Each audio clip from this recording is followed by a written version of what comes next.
Alright, mag-international naman ulit tayo. Balik tayo sa ICC, mga kakabsat. All set na ang trial ni Duterte. Inanunso na. Naku po, inanunso na ng 3 judges na maglilitis sa kanya. Sige nga, tingnan natin to. I'm gonna go to my house. Wait, no, we should go Sino ang explore. Guys, I gotta go. I'll see you tomorrow. Oh, okay. See ya. Bye. Okay, this is it. Pansit, 11 minutes. Oh, hindi mapag. Wala nang maraming paligoy-ligoy pa. Diretso sa punto na. Maiksi lang ang komentaryo, pero diretso sa punto. Maraming kuro-kuro. May tiwali, may totoo. Dito, sa puntong diretso tayo. Punto, diretso.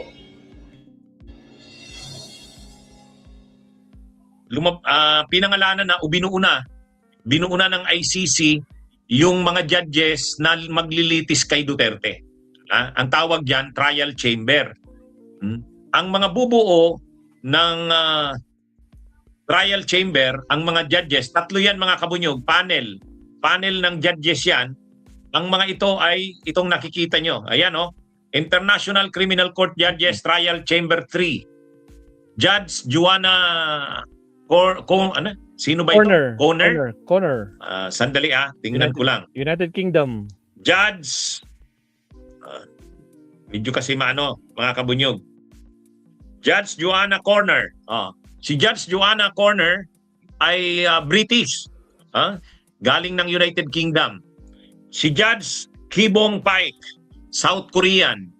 At si Judge Nicholas Gilo. Gilo bang pronunciation yan? France.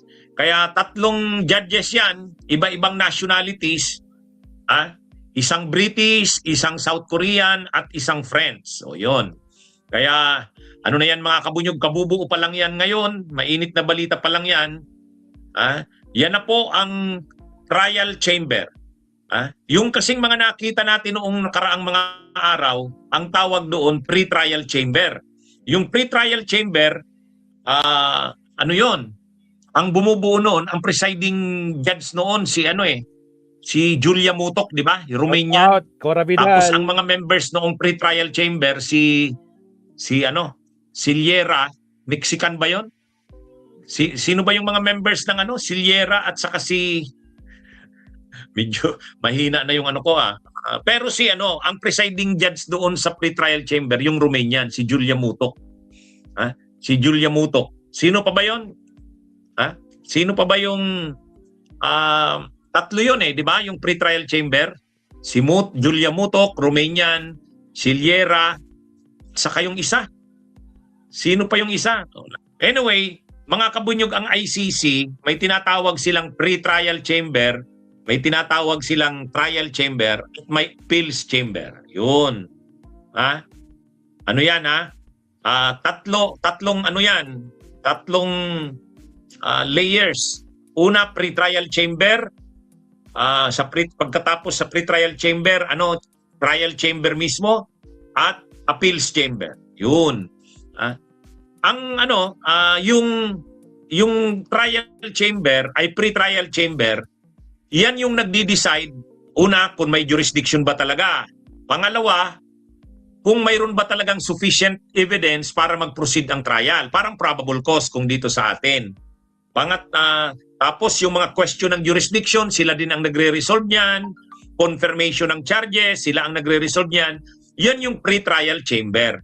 Kaya yung nakita natin na yung nagbasa ng sakdal, ay yung unang, nung pagdating pa lang ni Duterte sa ICC, di ba? Nag-convene ka agad yung pre-trial chamber yon, pre-trial chamber. Saka yung February 22, 23, 24, 26, 27, pre-trial chamber din yon. Yung nag-determine ng probable cause o confirmation of charges. Tama. Si Liera, si Ganso at si Mutok. Si Mutok yung presiding, si Liera yung Mexican, si Ganso yung taga Benin.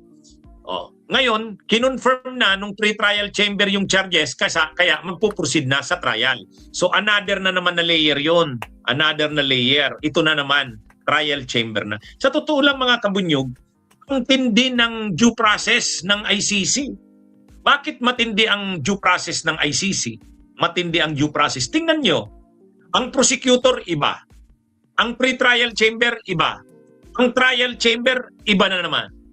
Kung gusto pa nilang mag-appeals, appeals chamber na naman yan. O, iba na naman na chamber yon, di ba? Kaya ibig sabihin, at bawat chamber, hindi isang judge lang. Tulad nito. Ano ito? Panel of judges. Ibig sabihin, ano yan? Kailangan unanimous silang tatlo, i-convict si Duterte, o kaya majority. O halimbawa, dalawa dyan. O. Pero kung may dalawa dyan na para sa conviction ay sa acquittal ni Duterte, ma-acquit si Duterte. Kaya makikita nyo, hindi mo masasabing bias kasi ano ito eh. Panel. Kumbaga, di ba? Pag panel, tatlo yan. Tatlo yan. Ibig sabihin, may malaking chance ka talaga na anuhan ka. Kung matibay naman ang depensa mo, makakalusot ka dyan. Kasi panel yan eh. Hindi naman bias ng isang tao lang. Ang mahirap kung iisang judge lang. Katulad dito sa atin sa Pilipinas, hindi panel ng judges dito. Mayroon lang tayong panel kapag sa Court of Appeals na. Mga division, trial na yan ang division. Nahahati ang Sandigan Bayan, division, ang Court of Appeals, division. Pero yung trial court natin, isang judge lang yan. O dito nga sa ICC, tatlo eh. Saka iba yung pre-trial chamber sa trial chamber mismo. O ngayon mga kabunyog, mga kababayan, saka ito, iba-ibang nationalities ito.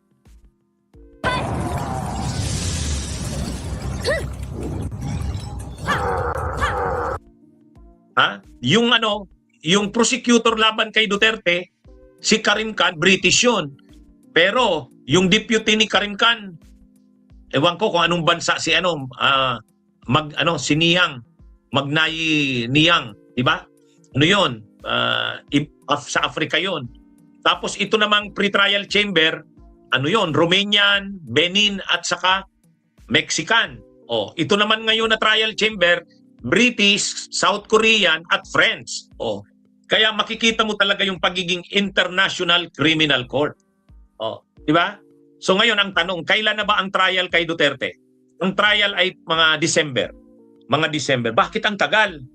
Ihahanda pa kasi mga kabunyog yung mga testigo, ihahanda na yung mga dokumento, lahat aayusin na para mabilis. Kumbaga, itong mula ngayon hanggang November, administrative preparations yan. Ibig sabihin, para mabilis yung trial, nakaredy na lahat. Nakaredy na. Ay di ba sabi nga ni dating Senador Sonny Trillanes, yung isang witness, nagbiyahe na nung isang araw. Ibig sabihin, nadagdagan pa ng testigo laban kay Duterte. Kaya mga kabunyog, magpuproceed na ito, trial na ito, at least, finally, kasi ang daming mga delaying tactics ang ginawa ni Kaufman eh. Di ba? Question niya yung jurisdiction, nag-ano pa siya ng interim release, yung fitness to stand trial, kung ano-ano, kung ano-anong ginawa ni Kaufman. Pero ngayon wala na. Kasi na ito na-resolve na yung question ng jurisdiction, yung fitness to stand trial, na-resolve na rin, yung interim release, yung confirmation ng charges, tapos na. Tapos ito na, trial na talaga tayo. So makakakita na tayo talaga ng mga testigo, mga ebidensya. Yan mga kabunyog, mga kababayan. Ano ito? Mga November or December, simula na ng trial. Mga mga kabunyog tingnan nyo naman yung due process na binibigay kay Duterte. Ang magta-trial sa kanya na judges, panel, hindi isa lang. Tatlo. Ibig sabihin, pag isa lang pwedeng maging yan. Siyempre, ang hirap pag isa lang. Pag talagang kumbinsido sa'yo na kontra sa'yo, wala ka nang kukumbinsin pang iba kasi isa lang. Dito hindi. Dito required na si Duterte. Required na si Duterte mag-attend sa trial, kaya makikita na natin yan. Required siyang mag-attend sa trial, mga kabunyog. So, makikita natin na ang International Criminal Court, talagang International Criminal Court siya na iba-ibang judges. Iba-ibang nationalities. Yung pre-trial chamber, di ba, ang nagpipreside doon si Julia Mutok, Romanian yun. Ang kasamahan niya doon si Ganso, Si Ganso ay Benin. Tapos kasama niya yung Mexican, si Liera. Pero dito na naman sa trial chamber 3, British, South Korean at French. Si Judge Joanna Conner yung British, si Judge Kibong Paek yung South Korean, at si Judge Nicolas Gilo ang French. So yan mga kabunyog. So abangan na natin ano na yan. Magsisimula na yung trial. Bunyog, bunyog, halikan na kasama ka. Bunyog. Salamat, Attorney Enzo. So, nako, problema na naman nila ito. Pero ang malinaw dito, Tokis, shoutout sa Kabsat, no? Ang malinaw dito, lalo pang tatagal si Digong sa ICC. Wala na talaga, tapos na. Maestro Paul TV, ano nga, alam mo ba kung ano ang bagong tawag kay Enzo Recto? Hindi may tawag ba? Palagay ko, kapag napunta na sa Senado ang bola, a-absent na naman ang yung silustay pusit, malamang sinasabi at mag-tour na naman siya si Jackie. Sabi ng mga DDS vloggers, mahal daw si Digong ng bansa. Pero ngayon, walang gustong tulungan si Dimon. Ayun lang. Paktay tayo dyan. Tumatawa to rin si Ryan Yuconese. Putragis. Meron. Kahubad daw. Bakit kahubad? Kasi hinubaran niya si Sara. Ganun. Nahubaran na sa kamera. Diyos ko po, Rudy. Lako po. Ang bagong tawag daw kay Attorney Enzo is kahubad daw. Bakit nga ba? Wala akong idea dyan na Simply Talkies. Diyos ko po. Sige. Punta tayo kay Attorney Claire Mabsat.